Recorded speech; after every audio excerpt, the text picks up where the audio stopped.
کیے تھے، ابھی قریش کی طرف سے تو کوئی قدم اٹھا ہی نہیں تھا ابھی تک۔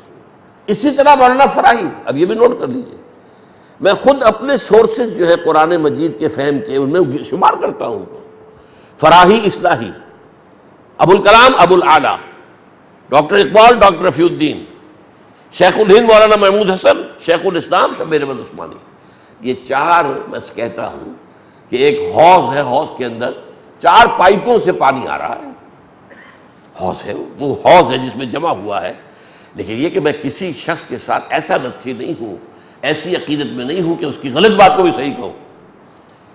یہ مولانا فراہی سے شدید اختلاف، عجیب، آپ نوٹ کیجئے تفسیر جو ہے سورہ فیل، وہ عجیب تفسیر، نہیں کوئی پرندے نہیں آئے تھے، کوئی چونچوں میں ان کے کنکریاں نہیں تھیں، یہ تو اصل میں پرندے جھنڈ کے جھنڈ آیا کرتے تھے جب کوئی لشکر چلتا تھا کہیں، تو اس امید میں کہ جنگ ہوگی تو بہت سے لوگ مریں گے تو گوشت کھانے کو ملے گا، وہ پرندے اس لیے اس انتظار میں ساتھ ساتھ چلا کرتے تھے، بس وہ مارا تو عربوں نے ہے، پتھر پھینک کر مارا۔ ارے بھائی پتھر پھینکنا، جو پتھر انسان کو مار سکے اس کو پھینکنا آسان کام، اور یہ کہ کتنے تھے یہ قریش، کتنا بڑا لشکر لے کر آیا تھا، چٹانیں وہاں سے پھینکنے کا کوئی امکان تھا، ایک معجزہ تھا۔ کس شان کے ساتھ اللہ کہہ رہا الم تری کیف فعل ربک باصحاب الفیل الم یجعل کیدہم فی تضلیل وارسل علیہم طیرا ابابیل ترمیہم بحجارۃ من سجیل فجعلہم کعصف مأکول، ایک پوری صورت اس واقعے کے اوپر ہے۔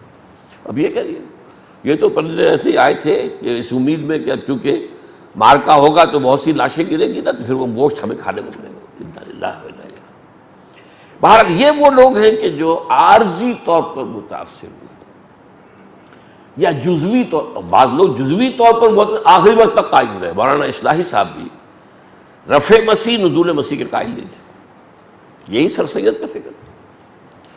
علامہ اقبال نہیں بچا ہے، یعنی یوں سمجھیے کہ میں اسے اپنا مرشد معنوی مانتا ہوں، آپ کو معلوم ہے میرے نگاہ میں جو قدر ہے۔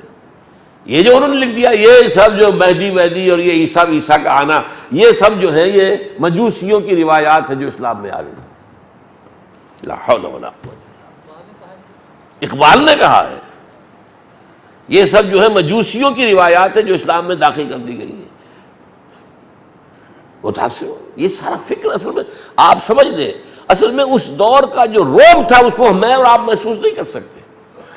آج جو ہے سائنس دنیا کی جو ہے آئنسٹائن کا دور کہلاتا ہے، سائنس میں کوئی شے ڈیفینٹ ہے ہی نہیں۔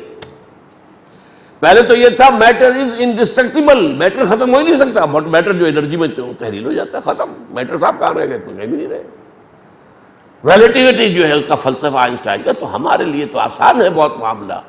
اب تو ہم یاد تو کرتے ہیں کہ بابائے طبیعیات جو ہے وہ نیوٹن ہے، لیکن وہ اس لیے کہ شروع کرنے والا ہے بس، ورنہ اس کے نظریات تو ختم ہو چکے ہیں۔ اب تو آئنسٹائن کا دور ہے، لیکن اس وقت جو آئی تھی سائنس وہ تو یقینی تھی نا۔ سائنس کی ایجادات، سائنس نے جو چیزیں پیدا کی ہیں، ایجادات کی ہیں، ان سب کا دیکھیے تو کس قدر روب اس وقت پڑا ہوگا۔ اب تو ہم عادی ہو گئے نا، کہاں ہم دیے جلایا کرتے تھے، کہیں کوئی شمع جلاتے تھے، کہیں مٹی کے تیل کا کوئی ڈالتے تھے، بجلی بٹن دبایا اور چاروں سمت روشنی روشنی، یہ کہاں سے آ گیا تھا؟ تو اس سے مروبیت جو ہے ہونی لازم تھی۔ اقبال کا معاملہ بھی میں آج چاہتا ہوں کھول کر آپ کے سامنے بیان کر دوں۔ ظاہر بات ہے اقبال کا ایک پہلو وہ ہے کہ جو سر سید کے ساتھ تسلسل ہے، آخر اقبال کالجوں میں پڑھا نا، یونیورسٹی میں پڑھا ہے۔ یہ دوسری بات ہے کہ بچپن میں اس کے والدین کی طرف سے مذہبی بنیادیں بڑی ٹھوک کر اس کی بنیاد میں ڈال دی گئی تھی، اور پھر علامہ میر حسن جو انہیں ملے جنہوں نے عربی فارسی، اور پھر بی اے تو کیا ہے اقبال نے عربی کے ساتھ، تو اس پہلو سے ان کی بچت ہوئی ہے بعد میں، اور وہ بعد میں اللہ تعالیٰ نے انہیں ان تمام چیزوں سے، گمراہیوں سے نکال لیا ہے۔ ایک زمانے میں قادیانیت کے بارے میں انہوں نے کہا تھا جسے صحیح اسلام دیکھنا ہو چاہے قادیان میں دیکھے۔ کیوں کہا تھا؟ قادیان میں ایک آدمی بیٹھا ہوا ہے بشیر الدین محمود، اور اس کا تابع ہے، سب اس سے بیعت ہے، نظم ہے، ڈسپلن ہے۔ یہ تو برکت تھی نا اس بیعت کی جو غلام احمد قادیانی نے شروع کی، اور اب بشیر الدین محمود کیا کر بیعت کی، تو بیعت کے نتیجے میں کیا ہوتا ہے؟ وہاں خلفشار نہیں ہوتا، پھر وہ تو ٹھیک ہے، ایک امیر کی بات ہے، آپ مانتے ہیں بھائی، تو وہاں نظم ہے، ڈسپلن ہے، پھر ایک مذہبی ماحول انہوں نے اپنا پیدا کیا تھا جو کہ باقی شہروں میں تو نہیں تھا، وہ ایک محدود ان کی اپنی آبادی تھی۔ تو جسے اسلام دیکھنا ہو وہ جائے، اور آپ کو معلوم ہے ان کے بڑے بھائی قادیانی ہوئے، ان کا بھتیجا قادیانی، تو قادیانیت کی طرف. اور ایک زمانہ وہ تھا کہ جو اہل حدیث کے بہت بڑے عالم ہیں، ثناء اللہ امرتسری رحمۃ اللہ علیہ، ان کی تفسیر ثنائی بہت مشہور ہے. وہ کہتے ہیں ایک وقت تھا کہ میں غلام احمد قادیانی کا وضو کرانا اپنے لیے باعث سعادت سمجھتا تھا. یہ بھی تھا. تو متاثر ہو جانا وقتی طور پر. تو علامہ اقبال کس درجے، آپ سوچئے، ایک اقبال وہ تھا جو ترانہ الاپرا سارے جہاں سے اچھا ہندوستاں ہمارا، ہم بلبلیں ہیں اس کی اور یہ گلستاں ہمارا، اور مذہب نہیں سکھاتا آپس میں بیر رکھنا، ہندی ہے ہم وطن ہے ہندوستاں ہمارا. یہ نعرے. اور کہتے کیا ہے، سچ کہہ دوں اے برہمن گر تو برا نہ مانے، تیرے صنم کدے کے بت ہو گئے پرانے، اپنوں سے بیر رکھنا تو نے بتوں سے سیکھا، واعظ کو بھی سکھایا جنگ و جدل خدا نے، اور پتھر کی مورتوں میں سمجھا ہے تو خدا ہے، خاک وطن کا مجھ کو ہر ذرہ دیتا ہے، وطنیت کی یہ انتہا.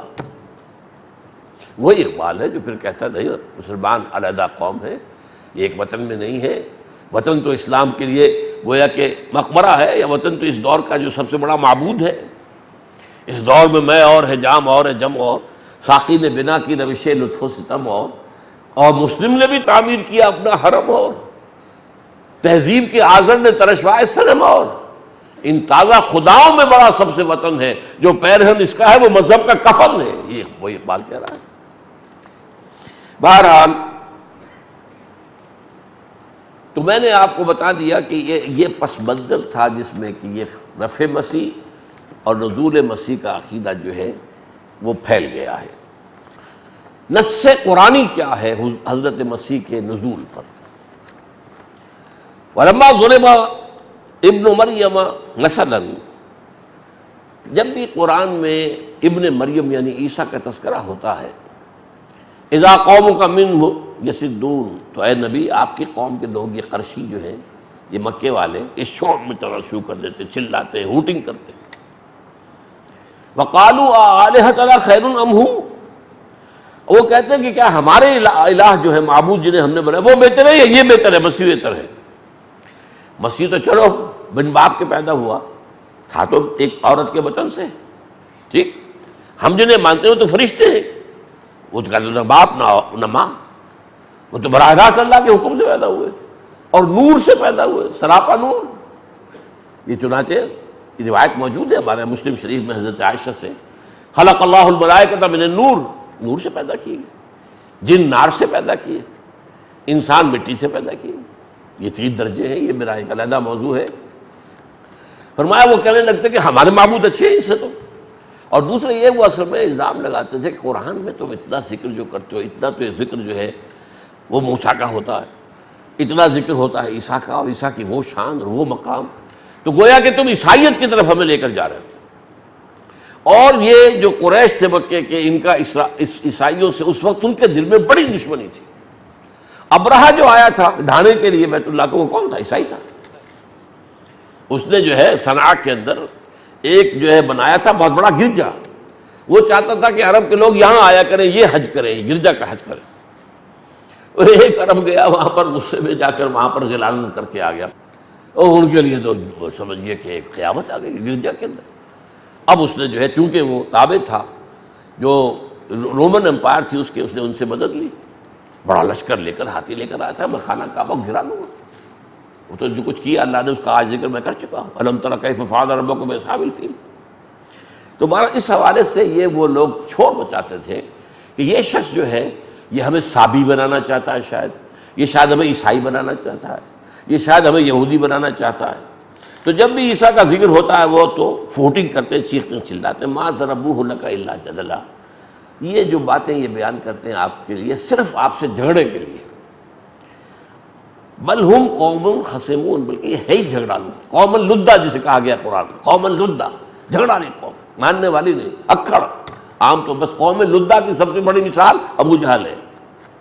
اب حضرت عیسیٰ کے بارے میں فرما ان ہوا الا عبد انعمنا علیہ، وہ ہمارا ایک بندہ تھا، وہ کوئی معبود نہیں تھا، ہمارا بندہ تھا.